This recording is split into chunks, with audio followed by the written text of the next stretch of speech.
In this channel, I promise I deliver. You guys asked for it. Here it is, the part 2 of the top noses in the fragrance game. Let's do it.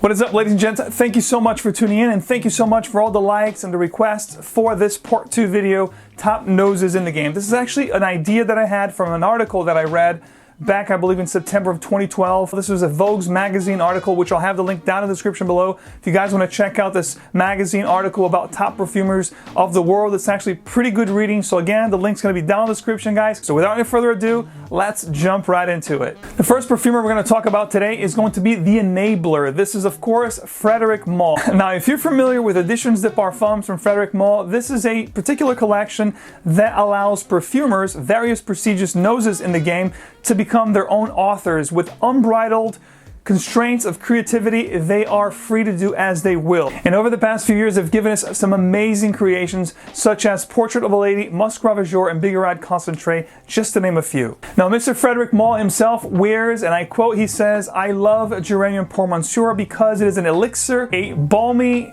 irresistible mix of sex appeal and comfort," as he describes Geranium Pour Monsieur. The next one we're going to talk about is the Romeo. This is Romana Richie. Now, Romana Richie is the grandson of one great creator, Nina Ricci. Now, Juliette has gone as a poetic, very artistic, very artsy brand that utilizes the image of Juliette as someone, a heroine, a modern day heroine who utilizes her perfumes as a quote-unquote gun. Now, some of the most prominent and known and top seller of their weapons, or guns if you will, would be Another Oud, Not a Perfume, and Moscow Mule. Now, Mr. Romano wears a fragrance, and then I quote, he says, "I love to wear this fragrance that was created back in the 90s. It's called Gendarme, and it's basically a light, flowery, fresh, easy to wear fragrance that I just love it." The next perfume we're going to talk about right now is called by Vogue magazine the Trend Spotter. This is Fabrice Pinaud. Fabrice Pinaud is one half of the modern and very hip boutique of Le Labo that was founded in 2006 in the heart of New York City,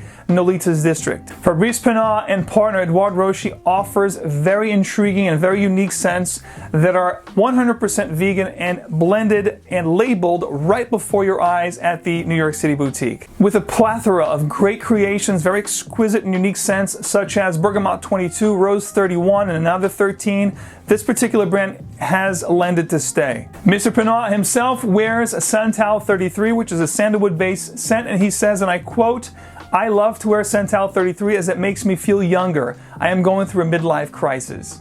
Next up, we have the fashionista Daniela Andre. Daniela Andre has studied philosophy before embracing her perfume passion. Daniela has a knack and a nose for creating outstanding and captivating unique fragrances, as we see with her portfolio. With such an outstanding list of great successful fragrances, she has worked very closely with two juggernaut brands, Prada and Martin Margiela. After releasing hit after hit, she is definitely nowadays considered one of the best perfumers in the game. What does she wear? She actually, and I quote, she says, "I am obsessed with one of my creations, Bois d'Iris from the Prada d'Infusion line. I'm also a huge fan of Chanel No. 19. And to top off this amazing list, one of my favorite perfumers of all time, Olivier Cresp, as Vogue likes to call the artisan. Mr. Cresp has his roots in the world of perfumery from the get-go. He was born in the perfume city of the world, the French city of Grasse.